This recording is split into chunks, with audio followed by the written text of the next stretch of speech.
I left my ranch for 5 days, 5 quiet, uneventful days. And when I came back, there was a swimming pool sitting dead center in my pasture. And I don't mean one of those cheap inflatable rings from Walmart. I'm talking about a full-blown, in-ground, bright blue, concrete and chrome lounge chair-lined swimming pool, like something you'd see behind a gated community clubhouse with a waiting list and a dress code. And the worst part, it wasn't even the pool. It was the brass sign bolted into a stone pillar at the entrance that read Clearbrook Estates Private Pool Members Only. Members only on my land. Now, before you decide I must have lost my mind, you need to understand something about that land. It's not just 53 acres of North Texas dirt to me. It's Hayes land.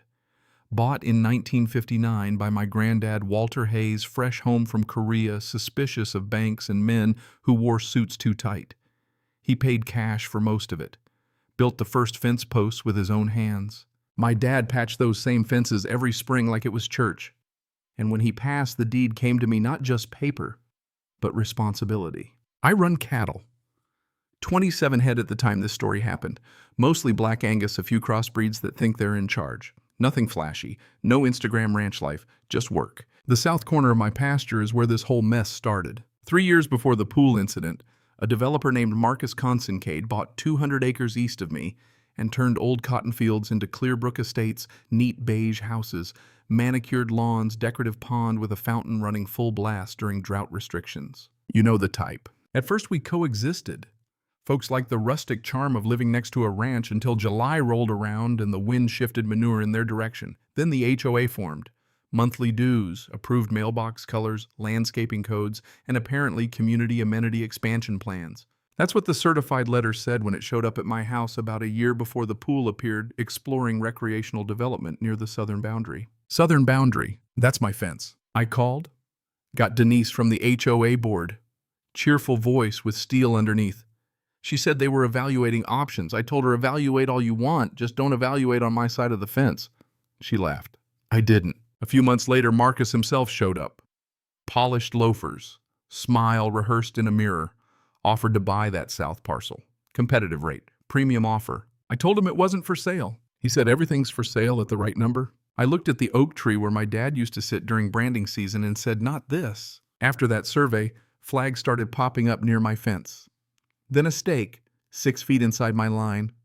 I hired my own surveyor, had bright steel posts set deep in the ground, clear as daylight. I figured that was the end of it. It wasn't. When I came back from a livestock nutrition convention in Fort Worth that Saturday morning, protein ratios still rattling around in my brain, I turned down my gravel road and saw a flash of blue through the trees. Concrete, deck chairs, umbrellas, black metal fence, and that stone pillar. They hadn't just crossed the line. They bulldozed my fence, poured foundation, installed plumbing, staged it like a brochure photo. In 5 days, I stood there listening to the filtration pump hum like it owned the place. Gravel crunching under my boots.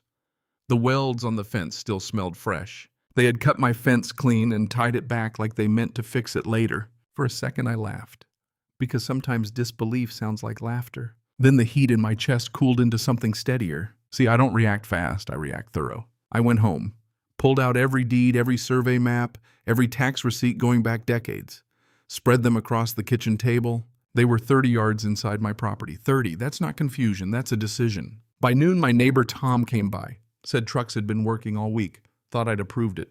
All week? That evening, Denise called toneless, cheerful, wanted to discuss our new community amenity. I asked if she meant the one sitting on my land. Silence. Then came the phrase that told me everything: adjusted boundary line filed last quarter. Adjusted, on paper, without my signature. An hour later, Marcus rolled up in a black SUV, said there was a survey discrepancy, offered to buy the corner outright, premium rate. I told him again, not for sale. He warned me lawyers get expensive. That night I didn't sleep, not from fear, from calculation. Next morning, I called my attorney, Claire Whitman. She asked one question: do you want it removed or do you want leverage? That word changed everything. Then I called my buddy Ray and asked him to bring his stock trailer. By noon, we had 27 head ready to move.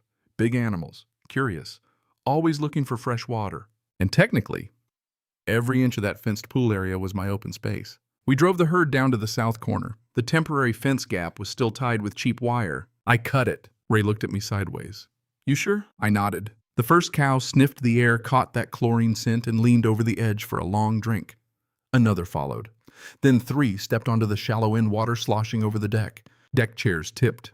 Umbrellas wobbled. One steer relieved himself right next to the members only sign. Ray laughed so hard he had to grab the fence. I didn't laugh. I watched. Because here's the thing about folks who grow up on land. We don't panic. We adapt. By 5 o'clock, residents started showing up.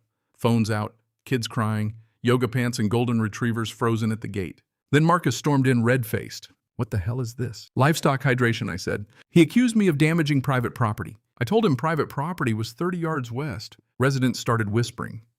Someone asked if it was actually my land. I showed drone footage, steel boundary posts, visible clear as day. Told them I'd filed for encroachment and trespassing. The mood shifted, fast. By sunset, news vans were parked along the road. Headline that night read something like, "Cattle take over suburban pool built on rancher's land." For 2 days, the cows stayed. Water turned swampy. HOA emergency meetings exploded. Then came the twist nobody expected, including Marcus. When Claire called and said they wanted to negotiate, I told her I wasn't interested in demolition. At her office downtown, Marcus and his attorney sat across from us, looking like men who had swallowed rocks. They offered to tear it out, restore the land, compensate me. That would have been the pride move. But pride doesn't always win wars. Position does. I slid our proposal across the table. $10,000 a month. 5-year minimum lease.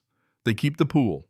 They pay for liability taxes, maintenance, automatic withdrawal. Silence. They called it extortion. I called it rent. Discovery would have exposed every internal memo if it went to court. Public record. Investors would see it. Homeowners would see it. They signed. The moment Marcus's pen hit paper, that pool stopped being a symbol of overreach and started being Parcel 17B under Hayes Ranch Holdings. The cows left the next morning.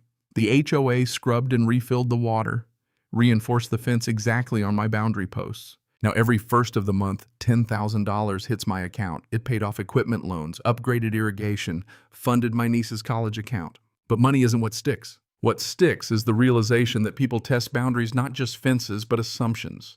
They assume the quiet guy won't push back. They assume rural means uninformed.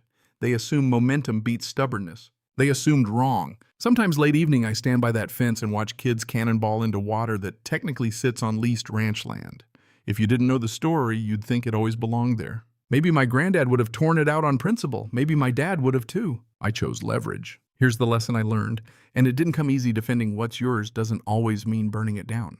Sometimes it means letting the other side think they won until the invoice arrives.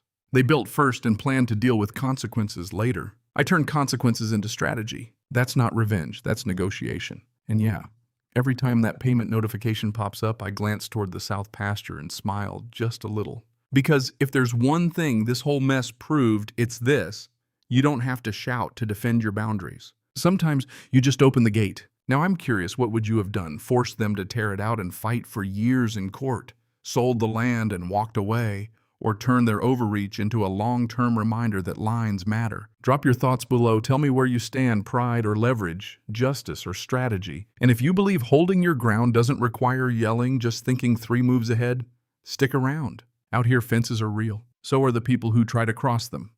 Cảm ơn các bạn đã xem video.